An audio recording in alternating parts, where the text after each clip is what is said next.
Salut, bienvenue sur la chaîne de Blog Tesla, j'espère que vous allez bien. Aujourd'hui je vais vous présenter cet écran qui vient se mettre à l'arrière dans les Tesla Model 3 ou Model Y, qui va remplacer cette partie de l'aération. Donc ça va être, vous allez voir, un écran sur lequel on peut contrôler les sièges, on peut avoir YouTube, Netflix, et c'est de l'Android. Et cet écran m'a été envoyé par la société Tliard. Je vous mettrai le lien dans la description et en bas de la vidéo.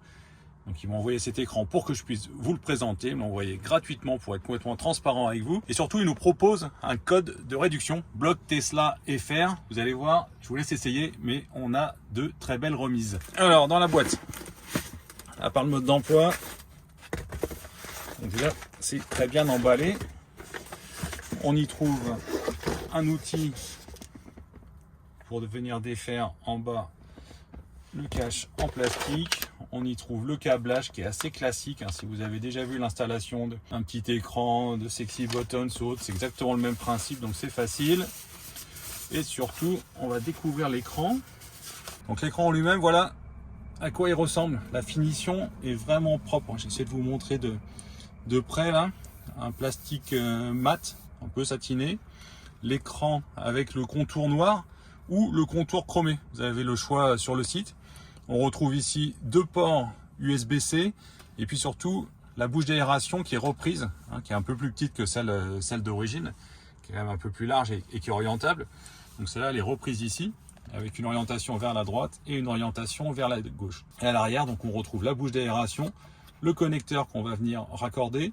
On voit que celui-ci il est pour les modèles 3, les modèles Y, c'est un système Android 13 et surtout ça tourne avec un Snapdragon QCM 6125 à 8 cœurs.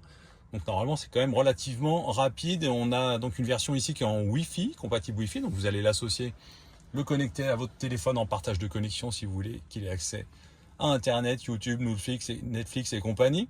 Et puis c'est au niveau de la mémoire, on a 4 Go et 32 Go donc pour la RAM et le stockage. Donc, allez, c'est parti pour l'installation. Donc au niveau des câbles, on a ce câble là qui va venir se mettre tout en bas. Je vais vous montrer juste après. On a un câble qui va venir se relier, celui-ci là, à l'écran. Et on a celui-là, vous pouvez le brancher, c'est optionnel, c'est pas obligatoire. On peut le brancher sur la commande de siège, donc au niveau du siège du passager évidemment, pour que depuis l'écran on puisse régler le dossier et on puisse régler l'avance ou le recul de l'assise. Donc la première étape, ça va être de démonter cette partie là.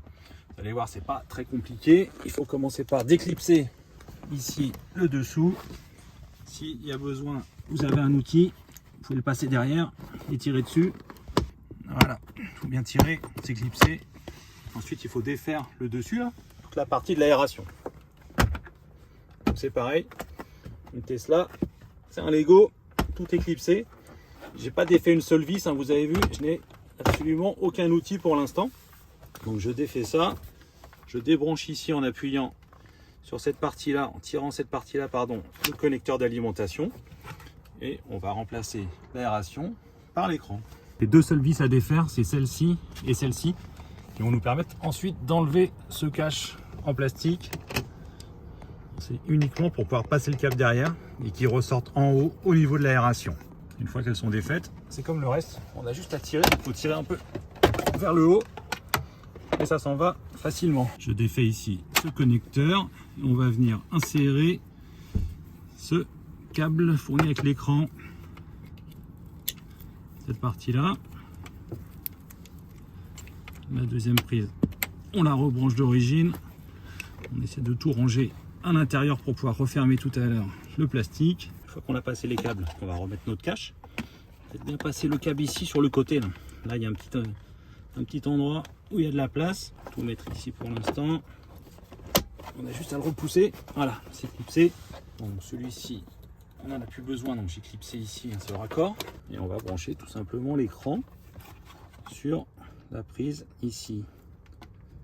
Voilà, petit clips, ça c'est fait. On voit qu'il est déjà en train de démarrer. Je le mets en place. Bien passer les câbles derrière pour que ça ne gêne pas. Et on vient clipser. Voilà, c'est fait, c'est propre. Il nous restera ça à brancher du côté du siège du passager. Vous me donnerez votre avis dans les commentaires. Moi je trouve ça super propre. On va continuer, on branche ce câble là, on referme derrière et après on verra toutes les fonctions de l'écran. Je vais passer le câble en dessous. Il faudra le passer plus proprement, on peut le passer derrière. Je vais juste le mettre là comme ça pour essayer. Il suffit d'écarter ici la garniture. On vient enlever le connecteur qui est branché d'origine sur le réglage de siège et on met à la place ce petit Y. Voilà, donc il faut remettre cette petite prise. Honnêtement, c'est pas facile, c'est pas très accessible. Après, vous planquez le câble à l'intérieur. Dernière étape pour finir, on referme ce cache. Bon, voilà, l'installation est terminée. Il est super propre, hein. Ça a vraiment le même look que dans une nouvelle Model 3 Highland, hein. C'est top, voire comme une Model S ou une Model X toute récente, de la dernière génération. Honnêtement, l'interface est vraiment chouette. Donc, il y a bien un flux d'air qui est dirigé ici vers le passager qui est à droite, un autre vers le passager qui est à gauche. On verra sur la route ce que ça donne quand il fera un peu froid ou un peu chaud, qu'il y aura besoin de chauffage ou de clim. J'ai pas l'impression qu'on ait beaucoup moins d'air qu'avec l'aération d'origine, même si elle est un peu plus petite. J'ai l'impression que ça passe quand même pas mal à confirmer dans le temps. Donc là, on peut tout piloter, c'est cool. Qu'est-ce qu'on a d'autre au niveau des réglages? Est-ce qu'on peut éteindre la ventilation complètement? Oui, voilà. Au niveau des réglages, donc là on retrouve un Android. On va déjà commencer par le passer en français. Donc ici on peut régler la température, ici la ventilation, les sièges chauffants. Ça, les sièges chauffants, ça va être vraiment pratique pour les passagers. On peut régler le niveau individuellement pour chaque. On peut tout arrêter. Petit gadget, mais on peut régler le dossier. Voilà, je le fais sur l'écran, il n'y a pas de passager. Je peux avancer le siège aussi si j'ai besoin d'un peu d'espace à l'arrière, l'avancer, le reculer. S'il n'y a personne devant et qu'on veut dégager l'espace, ou aider la personne qui est devant à régler son siège, parce que c'est pas toujours évident. Voilà, c'est maintenant possible ici. C'est chouette. Ça ressemble à ce qu'on a quand la voiture passe en mode nuit. Je trouve ça vraiment très propre. L'interface est super propre et l'écran est réactif. Regardez, là, je passe de l'un à l'autre. Ça va juste super vite. On va revenir sur la couleur claire pour la journée. C'est suffisant. On a un réglage de luminosité aussi. J'y retourne. Réglage de luminosité. On est à 70% et c'est déjà bien lumineux. On va le laisser comme ça là pour que vous voyez bien pendant la vidéo. Le réseau, on va rechercher ici un partage de connexion depuis un téléphone. On trouve un Xiaomi qui partage sa connexion. Et voilà, c'est connecté. Donc on va voir si on a bien accès aux différents services maintenant. Donc on a le navigateur, on a le Play Store. Là j'ai pas de compte configuré dessus, donc il faudra en configurer un, mais après on a accès au Play Store. Qu'est-ce qu'on a d'autre?